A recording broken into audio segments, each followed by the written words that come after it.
Assalamualaikum warahmatullahi wabarakatuh. Baik, pertama-tama marilah kita panjatkan puji syukur kita kepada Allah Subhanahu wa taala karena telah memberikan rahmat, kesehatan dan keselamatan sehingga kita dapat berkumpul di sini. Adapun topik yang akan kami bahas adalah tentang analisis pada potensi limbah tebu sebagai suatu bahan bakar pembangkit listrik energi biomasa di pabrik gula.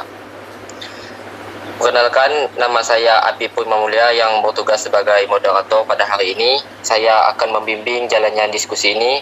Adapun anggota kelompok saya yaitu Muhammad Syesar Al-Jifari, Ahmad Suryadi dan Defri Sapui Rahayu. Sedangkan rangkaian acara yang kita lewati adalah pertama-tama sesi pembukaan, kedua sesi penyampaian dan penyajian materi, kedua sesi penutup. Baik teman-teman, langsung saja kita mulai ke sesi yang pertama adalah pembukaan. Marilah kita mengucapkan bismillah bersama-sama. Kepada Ananda Muhammad Syesar Al-Ghifari kami persilahkan untuk membacakan sebuah materi.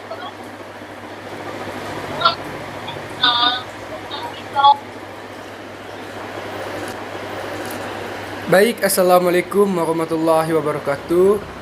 Yang pertama, kita mulai dari latar belakang. Ditandai dengan banyak terdapat industri, maka banyak juga menghasilkan limbah, terutama limbah padat yang sangat membutuhkan tempat serta penampungan yang cukup besar. Aktifnya kegiatan perindustrian di Indonesia tidak akan berlangsung secara terus-menerus tanpa adanya kegiatan atau proses yang dapat menekan berbagai dampak buruk yang telah menjadi akibat dari pembuatan produk di sebuah perindustrian. Limbah yang dihasilkan ini dapat dikelola, salah satunya dengan mengelola limbah sisa pembuangan dari gula sebagai kompos, batako dan sebagainya. Pemanfaatan limbah kini sangat penting untuk mengatasi masalah penumpukan sampah yang ada di kota-kota besar, limbah organik industri, serta bagaimana cara mengulanginya, limbah pertanian dan perkebunan. Sebuah sistem pembangkit listrik atau generator biomas yang optimal dengan model sistem dari pembangkit listrik grid connected, perhitungan yang merupakan hasil potensi biomasa tebu atau feedstock biomas dengan cara memanfaatkan ampas tebu menjadi sumber energi generator 1, generator 2, generator 3, serta perhitungan konsumsi daya dalam industri serta menyeluruh dari sistem merupakan sistem yang digunakan dalam bantuan perangkat lunak.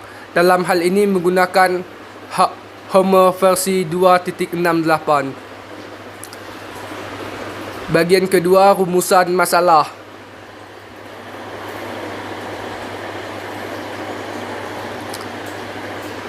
Rumusan masalah. Yang pertama, 1.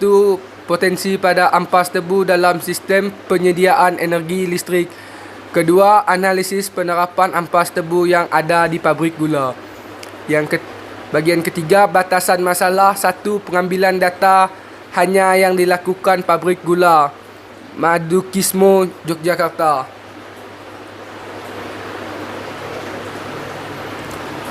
Kedua, analisis dalam perhitungan daya serta beban hanya terpusat melalui Hammer. Bagian keempat, tujuan penelitian. Yang pertama, perhitungan dari potensi ampas tebu di dalam penyediaan energi listrik. Yang kedua, mengetahui sebuah hasil analisa energi biomasa tebu sebagai suatu sumber energi listrik yang akar ramah lingkungan di tengah masyarakat. Bagian yang kelima, manfaat penelitian. Penulisan dalam tugas akhir akan memberikan manfaat, antara lain manfaat bagi penulis, manfaat penelitian biomasa untuk penulis adalah menambah wawasan untuk peneliti serta dapat dijadikan pedoman untuk dapat menghadapi masalah bahan bakar yang dimana saat ini sedang dalam kondisi yang mengkhawatirkan.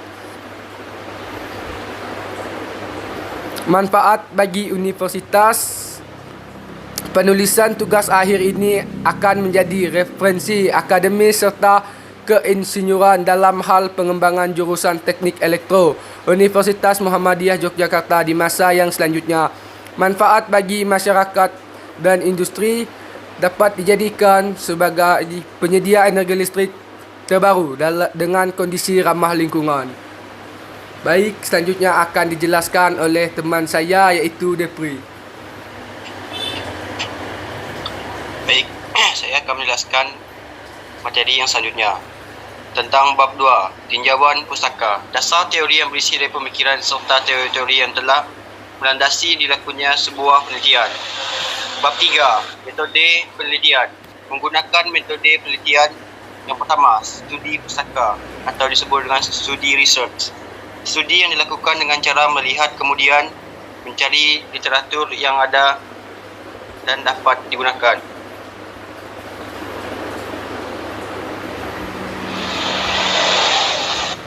Memperoleh data yang berhubungan dengan sebuah analisis pada penulisan yang ada di tugas akhir. Peneliti lapangan atau field research merupakan kegiatan peninjauan ke lokasi dengan diskusi sama pihak-pihak yang terkait yang bertujuan mendapatkan data yang dibutuhkan oleh penulis tugas akhir. Penyusunan dari tugas akhir setelah dilakukan suatu pengujian data analisis yang akan diperoleh serta disusun dalam laporan tertulis. Baik, itu saja yang dapat kami sampaikan dan seterusnya akan disampaikan oleh moderator.